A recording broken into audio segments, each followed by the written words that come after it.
Assalamualaikum warahmatullahi wabarakatuh. Perkenalkan, nama saya Ismail dari Universitas Terbuka Jakarta dengan NIM 055410873 Prodi Sistem Informasi. Dalam kesempatan kali ini, saya akan menjelaskan mengenal sejarah terbentuknya BPUPKI. Melalui video ini diharapkan dapat memahami pembentukan BPUPKI, tujuannya dibentuk, serta mengenal tokoh-tokoh yang terlibat di dalamnya. Siswa juga dapat menghargai peran BPUPKI dalam mempersiapkan kemerdekaan Indonesia. BPUPKI adalah badan penyelidik usaha-usaha persiapan kemerdekaan Indonesia atau Dokuritsu Junbi Chosakai. BPUPKI adalah badan yang dibentuk oleh Jepang untuk menyelidiki dan mempersiapkan kemerdekaan Indonesia. BPUPKI dibentuk pada 29 April 1945 sebagai langkah awal menuju kemerdekaan Indonesia. BPUPKI dibentuk oleh pemerintah Jepang sebagai bagian dari upaya Jepang untuk mendapatkan dukungan rakyat Indonesia dalam menghadapi Perang Dunia Kedua. Pembentukan BPUPKI juga merupakan bagian dari janji Jepang untuk memberikan kemerdekaan kepada Indonesia. Tugas dari BPUPKI tersendiri menyelidiki usaha persiapan kemerdekaan Indonesia, mempersiapkan Undang-Undang Dasar untuk negara Indonesia yang merdeka, merumuskan dasar negara dan bentuk pemerintahan yang akan diterapkan di Indonesia setelah kemerdekaan.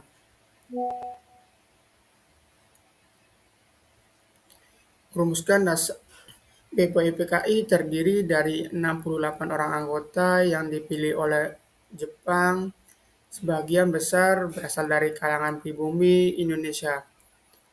Anggota BPUPKI dilantik pada 29 April 1945.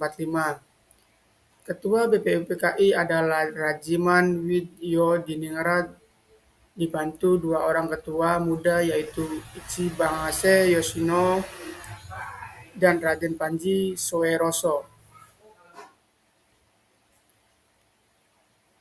Sidang ke-1 yaitu digelar pada tanggal 30 Mei 1945 sampai dengan 1 Juni 1945.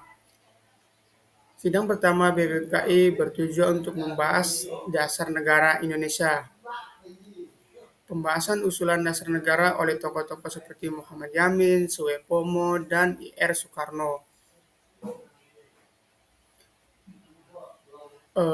Muhammad Yamin pada tanggal 29 Mei 1945 yang nomor 1 peri kebangsaan, 2 peri kemanusiaan, 3 peri ketuhanan, dan keempat peri kerakyatan, dan yang terakhir kelima kesejahteraan rakyat. Suwepomo 31 Mei 1945 yang nomor 1 persatuan, yang nomor kedua kekeluargaan, yang ketiga keseimbangan lahir dan batin, 4 musyawarah, dan 5 keadilan rakyat.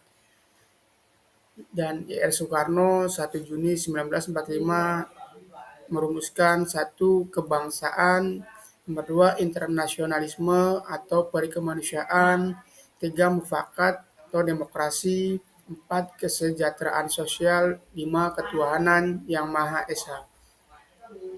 Usulan dari I.R. Soekarno disebut dengan Pancasila. Panca artinya 5 dan sila artinya dasar. Hari disampaikan pidato menyampaikan rancangan dasar negara oleh Soekarno diperingati sebagai hari lahirnya Pancasila. Pembentukan Panitia 9. BPUPKI membentuk panitia kecil yang disebut Panitia 9. Tugas dari Panitia 9 adalah menampung dan membahas sebagai masukan, lalu menyempurnakan dan merumuskannya menjadi dasar negara. Panitia 9 berhasil merumuskan dasar negara yang disebut Piagam Jakarta pada tanggal 22 Juni 1945. Sidang kedua yaitu dimulai dari tanggal 10 Juli 1945 sampai 17 Juli 1945. Sidang kedua PKI bertujuan untuk membahas bentuk negara, wilayah negara, kewarganegaraan, rancang undang-undang dasar, ekonomi keuangan, dan pendidikan. Sekian dan terima kasih. Wassalamualaikum warahmatullahi wabarakatuh.